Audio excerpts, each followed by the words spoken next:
Blessed are those who believe without seeing. John 20 verse 29. Welcome back sa ating treasure marker analysis mga katiyats. Meron tayong natanggap dito na magagandang marker ito. Pero bago natin tatalakayin sa mga bago pa lamang ngayon nakapagbukas sa ating channel, huwag kalimutan mag-subscribe para palagi kayong updated, at shoutout sa lahat ng mga nanonood ngayon sa aking avid followers Luzon, Visayas, Mindanao at sa ating mga katiyats in abroad. Magandang buhay mga katiyats. Meron tayong natanggap dito na padalang pictures sa ating Facebook Umamuri kung gusto nyong magpadala ng inyong mga nakita or nakuha ng litrato na mga ganito, mga signs at markers for treasures. Padala nyo sa Facebook ko na Umamuri. So ganito yan, Uma and then Muri. Yan na Facebook. Makita nyo naman doon na naka-face mask ako doon. At merong mga post about treasures. Kaya doon, PM nyo lang ang inyong mga nakuhaan na mga pictures. Okay, ito mga related ito sa treasures. Kasi merong sign dito for treasures. Itong big tree, may bato at under sa bato dito box.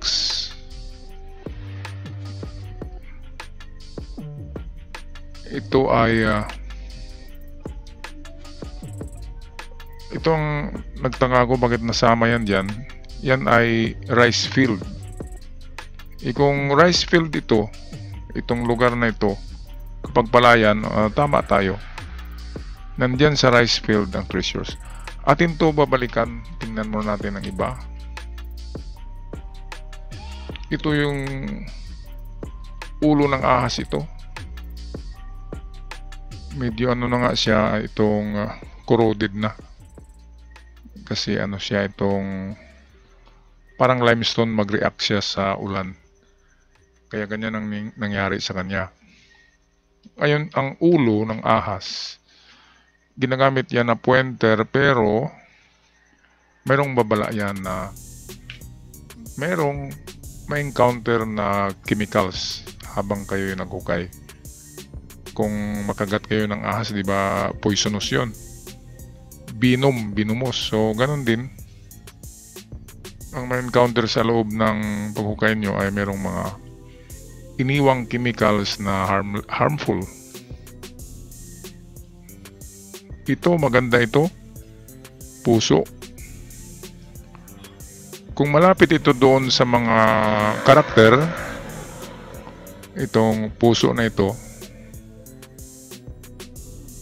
kung malapit ito doon sa nakasulat na mga kanji characters, ito ang sundan nyo.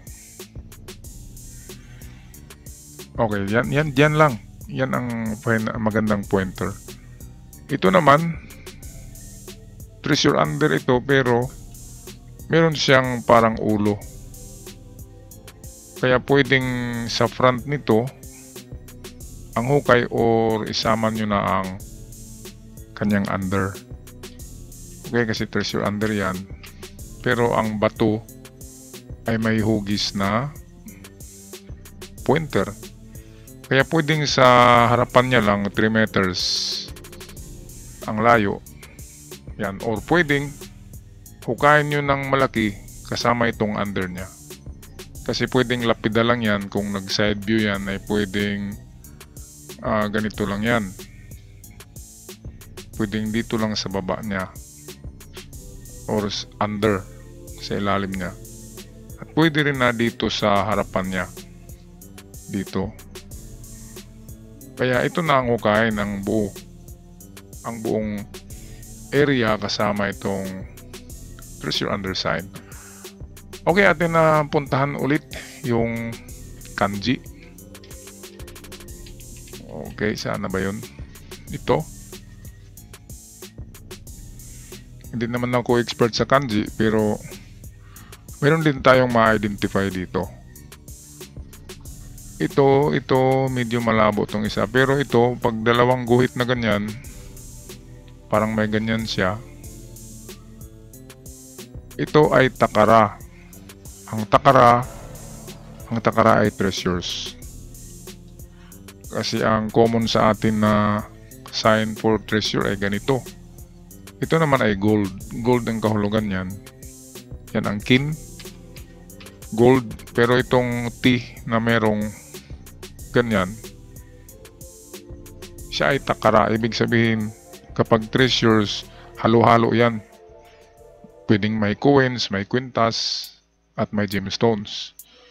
Yan ang kaibahan ng kin at takara sign. Ang kin ay purong gold lang yan. Lahat ay gold. Okay, so nagsabi siya, there is a box of treasure in the rice field. Ito, rice field ito. So, klarong-klaro ang kanyang statement sa itaas. Box of treasure in the rice field. Ngayon kung ito, dahil basa to, kung rice field man ang lugar na yan, so nasa isang sulok ng rice field. Meron akong na-vlog nito, paano hanapin ang treasure box sa rice field. Example ito. Dito nakalagay ang bato na may mga marka yan. So nagsabi siya diyan na mayroong treasure sa rice field. Ang paghanap niyan ay sa mga kanto. Sa mga kanto ng rice field nyo hanapin. Napakadali ang paghanap sa rice field kasi tusukin nyo lang ng kabilya na 2 meters ang haba. Kasi malambot ang lupa ng rice field. Kaya madali lang. Tusok-tusok lang itong mga corners. At kung wala sa corner ay tirahin nyo na ang harapan ng bato. At din kung wala sa harapan, i-X nyo ang mga kanto ng rice field at ang gitna ng ikis dito. Yan ang tirahin nyo. Panghuli na yan. Okay, so sana rice field ang harapan nito. Kasi nagsasabi siya treasure box. Treasure box na ang laman ay takara. Ibig sabihin halo-halo. In the rice field.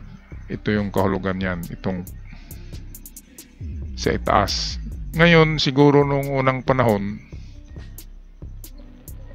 marami pa sigurong kahoy dyan. Kaya ito, merong kahoy dito. Ito. Yan, tree. Ganyan. And then ito ay parang inuulit-ulit siya dito. Ito na sign.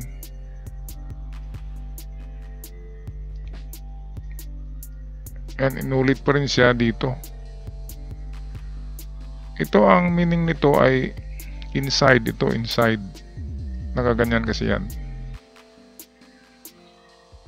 So inside, ano pa bang mga ano dito? Ito rock. Rock yan ang karakter. Dinagdagan sa baba ng iba pang karakter. Hindi yan mountain, yan ay rock. So treasure inside, itong dito ang hindi natin makuha kung ano yan. Pero may rock. And then ito, under ito ang kahulugan yan.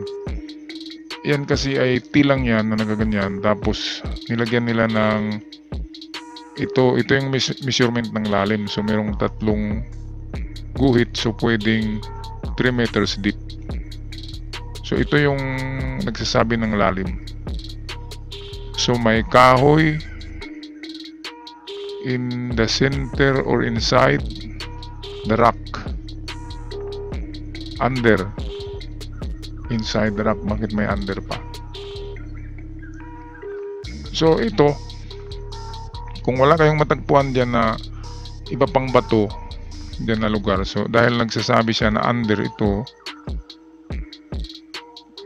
so pwedeng tingnan nyo muna ang loob nitong bato na ito.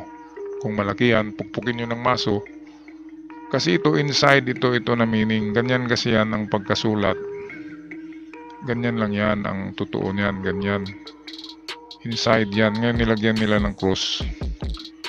Para inside na talaga, sintro inside. So baka nandyan lang sa loob ng bato, pero dito sa itaas sinabi niya na nasa rice field. Kaya hanapin nyo ang bato sa rice field at sa ilalim ng bato. Yan ang sabi nito. Nitong, yan ang daming ano niya na T. Yan ang kanyang lalim. So mayroong estimated 3 meters. Kasi kapag rice field, babaw lang talaga yan. Karamihan ng nakuha sa rice field, 2 meters lang. Hanggang diwang lang, natamaan ng araro. Okay, so tingnan nyo ang paligid ng rice field na yan. At baka hindi lang isa ang meron dyan. Kasi ito parang heart. Pwedeng under yan, diyan. Kaya pwedeng na meron ang loob ng bato na ito. Merong quick deposit, sucker deposit sa loob ng bato. At pwedeng iba rin yung nasa gitna ng rice field. Itong dito. Kaya yan, hanapin nyo lang kung saan nakaharap tong bato, doon kayo pupunta. Kapag rice field yan, bawat corner, tusukin. And then kung wala, iikis nyo ang mga corner at ang gitna ang tirahin. Okay, puntahan natin ang ibang sign. Ito, automatic ito, treasure in front. Sa front niya. Okay, dito yan.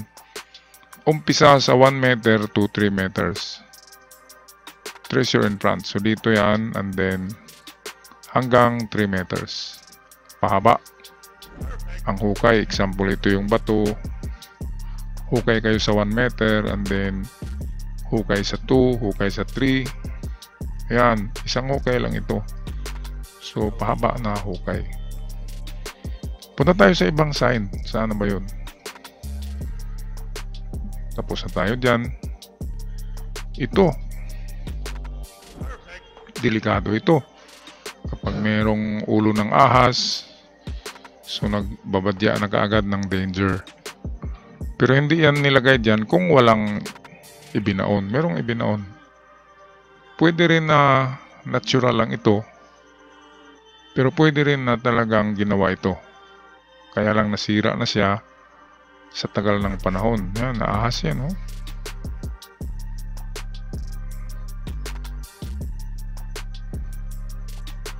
Pero ito dahil hindi nakanganga, hindi siya nakanganga. Kung nakanganga yan, yan ang delikado na. Ano talaga yan? Talagang makamandag na mga lason ang nilagay sa tunnel. Ngayon dahil nakatikom lang siya, sarado ang bibig. So ibig sabihin yan ay pointer siya, meron pang mataw. So pointer siya dyan.